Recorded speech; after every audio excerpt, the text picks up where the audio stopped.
Muito bem, pessoal. Chegamos ao último vídeo dessa parte sobre as respostas hormonais ao exercício.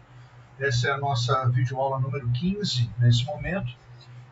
Não encerra ainda essa unidade, a gente ainda tem mais uma série de aulas para a próxima semana, mas a gente encerra nesse momento as respostas hormonais, que são, para mim, a parte possivelmente mais complexa da disciplina. Vale a pena você assistir os vídeos possivelmente mais de uma vez e ler com bastante atenção o material escrito que foi disponibilizado, inclusive o capítulo do livro também foi disponibilizado, para que você possa elucidar possíveis dúvidas ou escrevê-las para que você possa entrar em contato comigo e poder elucidar as dúvidas que você apresentar. Então não deixe de estudar bastante essa parte. Eu sei que ela é complexa, ela é um pouco mais pesada, mas faz parte do processo, infelizmente. A gente precisa aprender porque várias dessas respostas são extremamente importantes para a gente entender como que o exercício físico é modulado, é controlado no nosso dia a dia. Muito bem. A primeira coisa que a gente vai apresentar nesse momento agora é entender o seguinte: nós estamos falando sobre a questão da utilização do glicogênio muscular durante o exercício. E aí apresenta essa figura cheia de informações e tal, que pode parecer confusa logo de cara, mas vamos observando passo a passo os seus elementos para poder entender o que essa figura representa para a gente. Nós temos 5 linhas diferentes, né, coloridas, representando cada uma delas uma intensidade de esforço. É isso que vem sendo apresentado nessas caixinhas. Os números dentro das caixinhas representam percentuais do VO2 máximo. Então, nós temos aqui 30, 60, 75, 90 e 120% do VO2 máximo, representando 5 níveis diferentes de intensidade de esforço. Para que vocês tenham uma noção, 30% da intensidade do esforço, 30%, melhor dizendo, do VO2 máximo, representa basicamente o seu gasto energético em repouso. Tá? Não é muito diferente do que você gasta de energia com relação ao estado em que você se encontra sentado, em repouso, sem fazer movimentos bruscos, né, sem grandes esforços sendo realizados. Então, 30% do VO2 máximo representa, na verdade, uma condição de repouso. 60% representaria para a gente um esforço já de intensidade moderada, né, já saímos de um esforço leve para um esforço de intensidade moderada. 75% a gente tem um esforço intenso, né, que a gente vai explicar já já, ele vai se encontrar provavelmente aqui dentro da faixa do limiar de lactato. 90% eu já estou acima do limiar de lactato, próximo do meu VO2 máximo, e os 120% gera, a princípio, uma certa dúvida. Como é que eu consigo fazer 120% do VO2 máximo? Gente, uma dúvida muito comum que é apresentada quando a gente começa a estudar esses assuntos é as pessoas equivocadamente entenderem que o VO2 máximo representa o máximo de esforço que alguém pode fazer. E não é. O VO2 máximo representa a sua máxima capacidade de consumir oxigênio, ou seja, a máxima quantidade de oxigênio que os seus músculos conseguem consumir durante o exercício. É isso que representa o VO2 máximo, e não a sua capacidade máxima de esforço. São duas coisas distintas. Por que isso aí, pessoal? A gente viu no início dessa unidade as diferenças entre as vias de ressíntese de ATP, as vias de produção de energia. E a gente percebeu que duas daquelas vias não utilizam oxigênio, não dependem dele. Né? Mostrei, inclusive, que é equivocado a gente dizer por aí que elas atuam quando não há oxigênio disponível. Ignorem isso por completo, nunca mais permitam que esse tipo de expressão entre na cabeça de vocês, porque isso não é verdade. Eles atuam independentemente de haver ou não um oxigênio disponível, porque eles simplesmente não usam oxigênio. São as vias ATP-CP e a via glicolítica. O que acontece? Quando eu faço um esforço, como por exemplo, se eu vou fazer a minha velocidade máxima para poder percorrer 100 metros apenas, ou 80 metros, uma distância dessa, eu vou utilizar basicamente a via ATP-CP para poder produzir o meu ATP, a minha energia. A gente já viu isso no início da disciplina, eu não vou continuar falando disso, porque a gente seria só um repeteco. Mas o que eu posso mostrar para vocês aqui de diferente? Aos 120% do VO2 máximo, significa dizer que o que eu consigo consumir de oxigênio não é suficiente para poder me sustentar a essa intensidade do exercício. É isso que está sendo falado aqui. Logo, um exercício realizado a 120% do VO2 máximo é um exercício naturalmente com predominância anaeróbia e bastante provavelmente a via TPCP vai ser a mais predominante entre todas. Tá? É isso que está sendo representado aqui. Um exercício realizado a 75% do VO2 máximo, ele vai representar para a gente, bastante provavelmente, aquela faixa do limiar de lactato, que para a maior parte das pessoas vai acontecer entre os 70% e 80% do VO2 máximo. Não é uma regra, não é uma ciência exata que a gente está falando, tá? Isso vai variar de pessoas para pessoas, então pode acontecer de alguém ter acima dos 80% ou abaixo dos 70%, a indicação do seu limiar de lactato, mas para a maior parte das pessoas, provavelmente, entre os 70% e 80% é que você vai encontrar esse ponto. O que representa o limiar de lactato? Ainda que a gente vai ter uma aula específica sobre limiares de exercício mais lá para frente, daqui a algumas semanas, mas só para dar uma pincelada nesse momento para vocês, ele vai representar um momento em que ocorre um acúmulo acentuado da concentração de lactato no sangue. O que acontece? A gente viu que um exercício, quanto mais intenso, mais glicogênio ele vai utilizar, mais a via glicolítica vai trabalhar e por processos que nós já discutimos anteriormente, eu vou ter uma produção de lactato aumentada dentro do músculo. Esse lactato vai ser lançado para a corrente sanguínea. Na corrente sanguínea, ele vai ser metabolizado, provavelmente no fígado, vai ser utilizado para formar novas moléculas de glicogênio lá no fígado. Mas a concentração do lactato no sangue vai ser representada, então, por esse saldo entre o lactato que é liberado no sangue e o lactato que é removido pelo fígado. A quantidade que fica representa a minha concentração de lactato. Nós produzimos lactato o tempo todo até dormindo, e nesse momento, enquanto você está assistindo a aula, certamente você está produzindo lactato. Embora numa quantidade bastante pequena e rapidamente sendo metabolizado. Por isso, a sua concentração de lactato no sangue em repouso é extremamente baixa.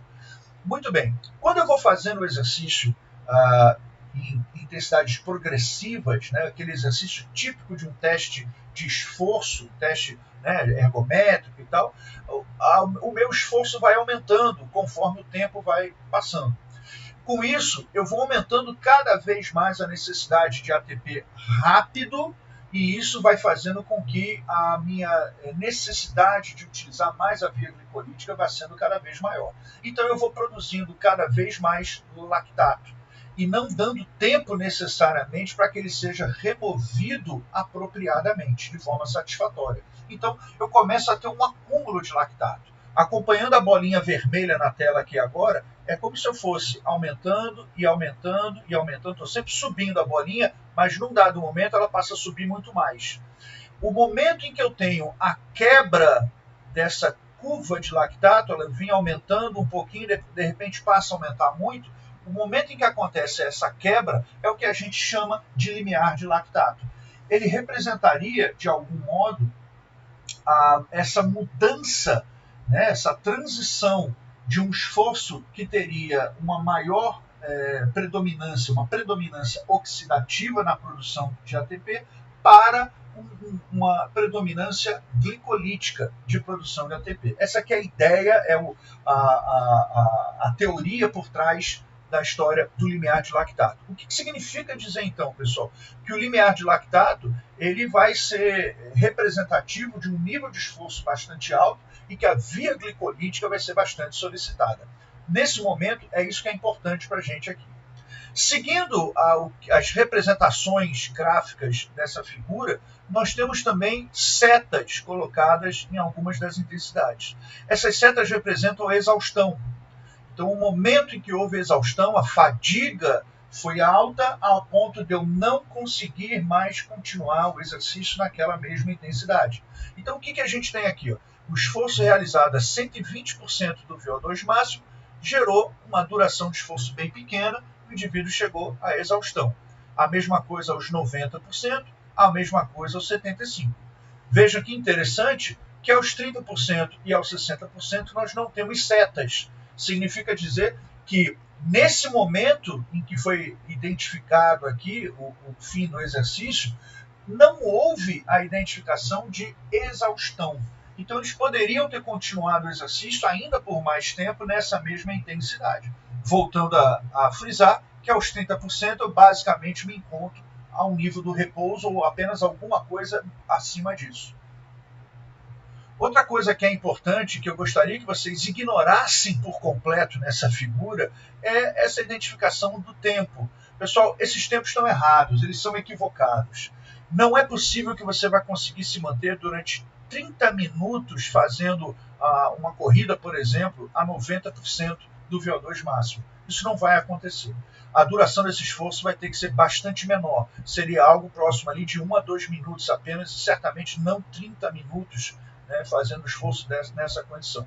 Mesmo que fosse um esforço intervalado, eu teria que ter intervalos longos para que pudesse me recuperar plenamente de algo a 90%. Então, é pouco provável que esses tempos sejam apresentados da maneira correta. Também não aguentaria fazer 90 minutos de um exercício a 75% do VO2 máximo. Então, nós vamos ignorar nesse momento esses números e vamos trabalhar com a ideia apenas de um contínuo do exercício aqui do tempo, né, mostrando cada vez um tempo mais longo para cada nível de intensidade, respeitando aquela ideia que a gente já entendeu da relação inversa entre duração e intensidade. Então, quanto mais intenso é o esforço, menor a capacidade de sustentação daquele esforço, né, naquela mesma magnitude. Então, a gente já conhece isso, já vimos tudo isso. Pessoal, o que essa figura, a partir de agora, mostra, então?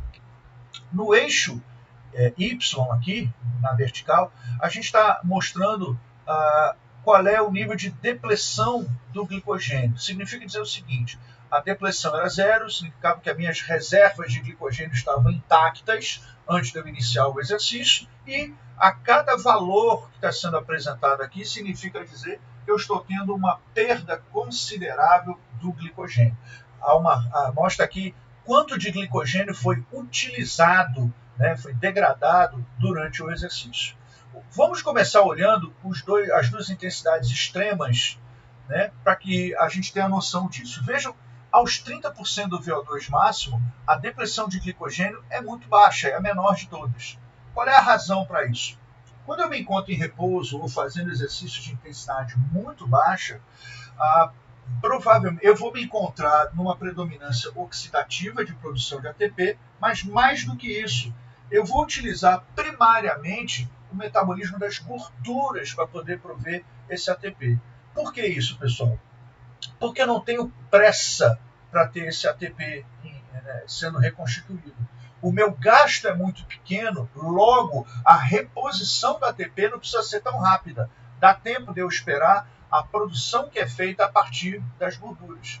1 grama de gordura representa para a gente 9 quilocalorias de energia, enquanto 1 grama de carboidrato vai representar apenas 4 quilocalorias. Significa menos da metade. Então, tendo em vista o nosso princípio da economia, no repouso, nós vamos utilizar primariamente a via oxidativa e o metabolismo das gorduras. O mesmo vai valer para atividades de muito baixa intensidade.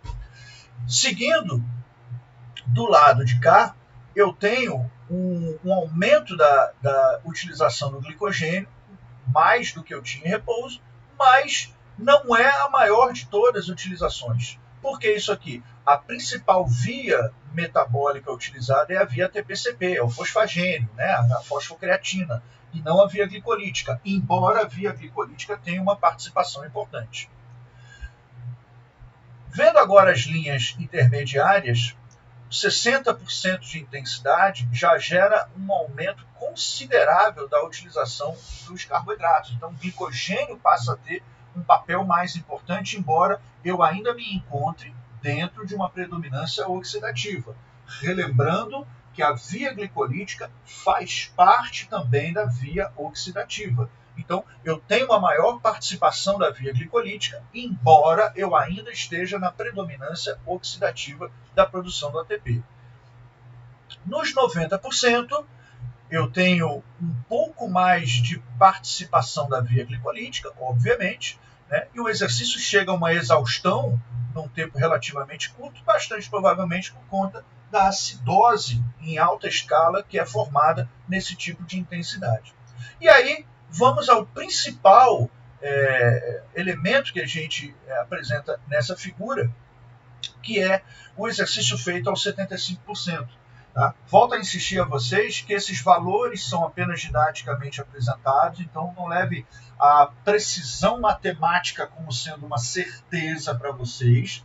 Né? Então, 75, mas se fosse 78, se fosse a 63, não levem esses números tão precisamente na interpretação de vocês, apenas para a gente ter noções dos níveis diferentes de intensidade. Então, o exercício realizado ao nível de intensidade equivalente ao limiar de lactato, ele vai ter a maior utilização de glicogênio entre todos, o que é bastante lógico, já que eu tenho nesse momento uma alta atividade da via glicolítica, né? Não é mais alta do que aqui, ó, aos 90%. Não é. Mas observem que quando, inclusive, eu chego à fadiga aqui, nesse mesmo momento da atividade aos 90%, a minha utilização de glicogênio foi maior do que nesse mesmo momento fazendo atividade aos 75%. Né? A queda aqui foi maior nesse momento. No entanto, eu tenho uma condição de sustentar o esforço durante um período mais prolongado do que eu conseguia para essa intensidade de esforço. E isso me gera, então, uma maior utilização desse glicogênio. A grande utilização do glicogênio, portanto, não aconteceu nem no exercício mais intenso e nem no exercício mais prolongado. Ela foi acontecer nessa combinação, esse meio termo entre intensidade e duração, que é equivalente ao limiar de lactato, limiar anaeróbio. A gente vai ter uma aula só para falar sobre os limiares de exercício lá na frente, vamos falar de limiar ventilatório, limiar de variabilidade da frequência cardíaca, tem uma série de coisas interessantes para a gente falar, né, lá na unidade 4, mas por hora aceitem para esse momento que essa intensidade equivalente ao limiar de lactato é a que vai gerar a maior utilização do glicogênio. Concluindo então essa figura que a gente acabou de apresentar, a utilização do glicogênio depende de qual é a intensidade do esforço que você está realizando e que o esforço ao nível do limiar de lactato vai gerar uma depressão maior e mais rápida do glicogênio.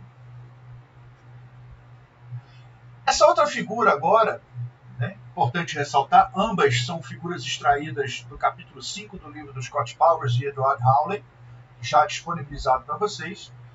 Essa figura ela mostra uma relação entre a adrenalina e os esforços de intensidades diferentes em função do tempo. Novamente, nós temos aqui linhas representando níveis de intensidade de esforço diferentes, das mais baixas aqui, 40% a 56% do VO2 máximo, até essa mais alta, entre 100% e 110% do VO2 máximo. O que a gente consegue identificar com muita tranquilidade nessa imagem? Os esforços de intensidade mais alta apresentavam maior concentração de adrenalina na corrente sanguínea, no plasma sanguíneo. Então, quanto maior foi a intensidade no exercício, maior foi a liberação de adrenalina na corrente sanguínea. Isso fez gerar uma tese de que há uma relação entre o aumento da adrenalina plasmática e a degradação do glicogênio. E se houvesse uma relação de causa e efeito e a adrenalina fosse a responsável, por desencadear um mecanismo de degradação do glicogênio. Será que isso de fato acontece? Bom, a gente olhou já uma figura similar a essa. Eu fiz uma adaptação de uma figura já apresentada anteriormente. Essa figura aqui apresenta uma membrana de um tecido muscular, né, da célula muscular. Nós temos os receptores do tipo beta 1 representados nessa imagem. A gente viu que a adrenalina se liga ao seu receptor beta 1 na membrana, e a partir disso, como ela não consegue diretamente entrar na célula, ela precisa acionar o mecanismo do chamado segundo mensageiro, e a adrenalina faz isso a partir da ativação da enzima adenilato ciclase no interior da membrana, que vai fazer a conversão do ATP para o AMP cíclico, que vai atuar como segundo mensageiro e gerar a resposta celular de interesse. Como a gente está falando do músculo, nesse momento, nós temos aqui o músculo esquelético, nós temos aqui o aumento da quebra do glicogênio, a glicogenólise, e o aumento da quebra do triglicerídeo, a lipólise. São os dois efeitos que vão acontecer dentro da célula muscular.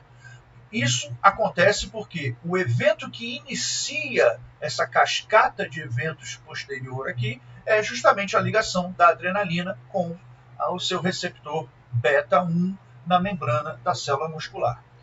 Muito bem, o que mais essa figura está apresentando? Os demais receptores não estão ligados à adrenalina. Por quê? Porque existe um beta-bloqueador. É uma substância similar à adrenalina e à noradrenalina, mas que tem a função de bloquear, como o nome já sugere. O beta-bloqueador bloqueia o receptor beta-adrenérgico. A partir desse momento, eu não consigo fazer a ligação entre a adrenalina e o receptor. Logo, toda essa cascata de eventos aqui fica impedida de acontecer. Da mesma forma, nós temos receptores do tipo beta 1 no músculo cardíaco. E isso faz com que eu aumente a frequência cardíaca, eu vou acelerar a frequência cardíaca. Fazendo uso de um beta-bloqueador, chegando até esses receptores no coração, a tendência é que a frequência cardíaca seja diminuída, desacelerada. É o que é utilizado por indivíduos que têm doença coronariana ou pressão arterial elevada, de uma maneira de tentar controlar essa situação. Se eu tenho doença coronariana, eu tento fazer com que a minha frequência cardíaca seja um pouco mais baixa, de modo a permitir a irrigação adequada das coronárias, né, ao coração. E a pressão alta, a mesma coisa. O indivíduo hipertenso pode fazer uso de um medicamento beta-bloqueador, de modo a fazer com que a frequência cardíaca diminua e a quantidade de sangue sendo ejetada para a corrente sanguínea, fazendo pressão sobre as paredes dos vasos sanguíneos, seja também reduzida. No nosso interesse aqui, falando do músculo esquelético, a glicogenólise, nesse momento, é o que vai mais nos interessar. O que fizeram, então, para tentar identificar essa relação entre a adrenalina e a quebra do glicogênio? Será que quanto maior a adrenalina, eu vou ter mais quebra de glicogênio? E se eu evitar que a adrenalina consiga se ligar aos receptores, será que eu não vou utilizar o glicogênio ou vou ter uma utilização menor? Né? Isso era uma pergunta importante. Então, foram fazer uma investigação e aí submeteram um grupo de pessoas a um experimento em que, em um dia, eles tiveram que fazer o exercício sob efeito de uma droga beta-bloqueadora chamada propranolol, e no outro dia fizeram o exercício sem esse propranolol. Como é que foi o exercício? Foram 2 minutos de máxima intensidade num ciclo ergômetro, né, popularmente conhecido como bicicleta ergométrica. Então, fizeram a pedalada em altíssima intensidade que durasse 2 minutos. Primeiro, eles identificaram qual era a concentração do glicogênio, né, quanto tinha de reservas de glicogênio no músculo, e verificaram depois desses 2 minutos para quanto caiu, né, essa concentração. E o que eles perceberam? As reservas de glicogênio caíram basicamente a metade em ambos os dias, independentemente de eu ter tomado propranolol ou não, de ter tomado uma substância placebo. Então, tanto faz qual foi a situação, nos 2 dias houve uma redução à metade da concentração do glicogênio muscular. Então, como os resultados foram iguais, significa dizer que deve haver um outro mecanismo qualquer que vá controlar essa degradação do glicogênio. E de fato existe. O que a gente viu até o momento? A adrenalina se liga ao seu receptor beta, que vai, como nós já vimos, proceder à ativação, né, do AMP cíclico, que é quem vai gerar a resposta celular de interesse. Qual é a resposta nesse momento?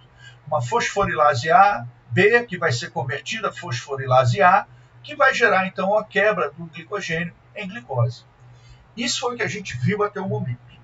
A partir do momento que eu gero um beta-bloqueio, eu não deveria ter essa ligação, pelo menos eu vou diminuir bastante, já que o beta-bloqueador ele não vai conseguir bloquear todos os receptores, essa quantidade de receptores bloqueados vai depender da dose do medicamento que foi administrada.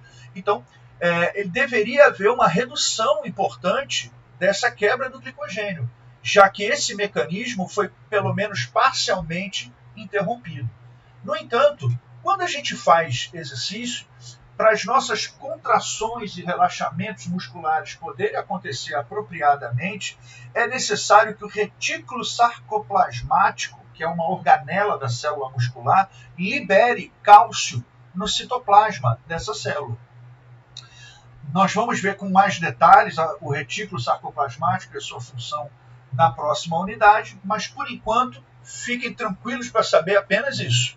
As contrações musculares e relaxamentos dependem na liberação do cálcio pelo retículo sarcoplasmático, e esse cálcio liberado no sarcoplasma, que é o citoplasma da célula muscular, vai se ligar, né, ativar e se ligar a uma outra proteína também já conhecida de vocês, que é a calmodulina. E esse complexo cálcio-calmodulina novamente vai gerar a ativação da fosforilase B, a conversão dela em fosforilase A, e vai gerar então a quebra do glicogênio em glicose. Isso é um grande exemplo para nós daquele princípio da redundância fisiológica, em que mais de um mecanismo controla simultaneamente o mesmo sistema.